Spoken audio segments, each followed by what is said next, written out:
So then guys, today a video on diesel bleeding.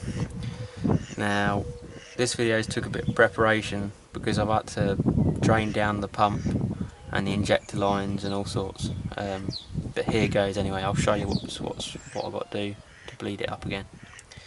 You'll need to bleed it if you've changed the injection pump, your injectors, if you've had the head off to change the head and then you've put everything back on, it'll need bleeding. I've got a bit of clear hose attached to here. It is stained, but it is, as you can see, it's empty. So we'll start here. You want to pump this to get fuel obviously into the case, but now these pumps have a pressure relief valve in this banjo on the fuel return. So first you'll need a 17mm spanner.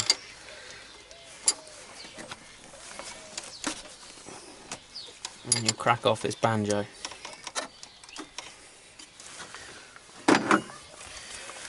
Unscrew it a couple of turns and keep on pumping this primer. See if you've got some fuel coming out now.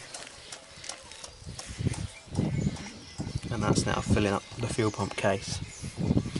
That's travelling into the fuel pump, through the vane pump, into the case. If you give this banjo a wiggle, because they are a good fit, you'll see some air bubbles and a bit of diesel dripping out.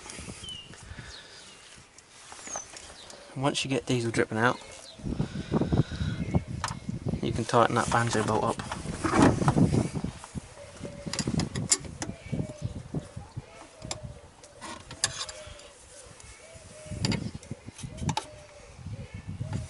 Right. And then what you want to do, slacken off your injector lines. Number 3 is a bit hard to get to, so don't worry about number 3.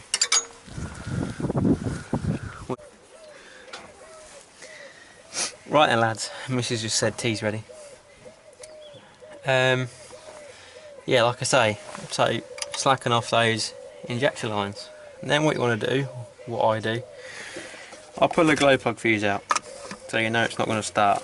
It doesn't matter if it does, but just for this demonstration, we'll pull it out. Leave them open. Go in the car. And just straight over crank it over. Now if you've got a guy helping you, he'll be able to tell you when there's fuel spurting out your injector. But as you can see, they are still bone dry.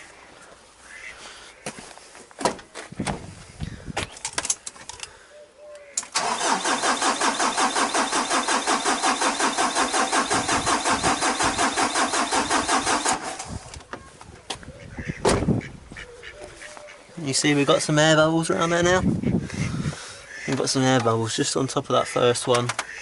A little bit of dampness on the second. And what's the fourth one look like? The fourth one's wet and got bubbles on it, so that's good. So now what we can do is we can close the first one because I'm satisfied that that's got fuel. And the fourth. I'm happy with that.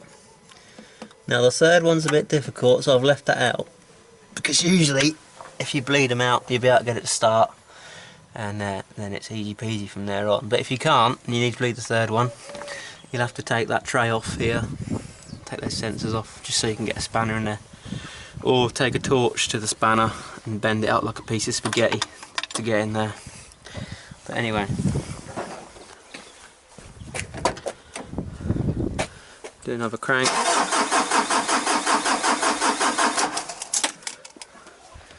See if we got any fuel coming out number 2. We've got a couple bubbles, but not a lot.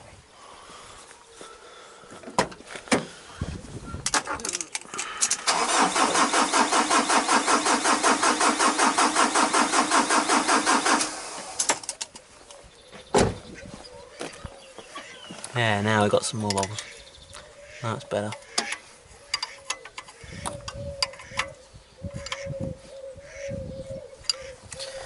So now what I'd do in this case is give it a go. Pop the glow plug fuse back.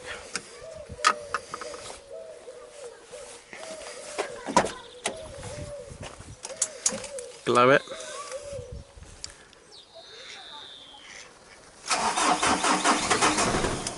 See if she wants to start. She's nearly there.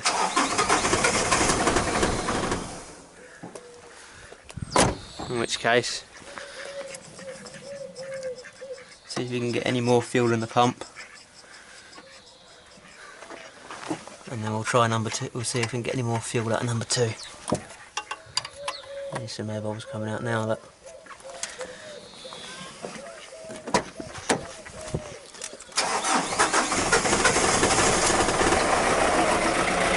There you go. So now number 2 is chopping out fuel. We'll close that. Because obviously at engine speed, that doesn't chop out so much. When you're just cranking it over, that just drips.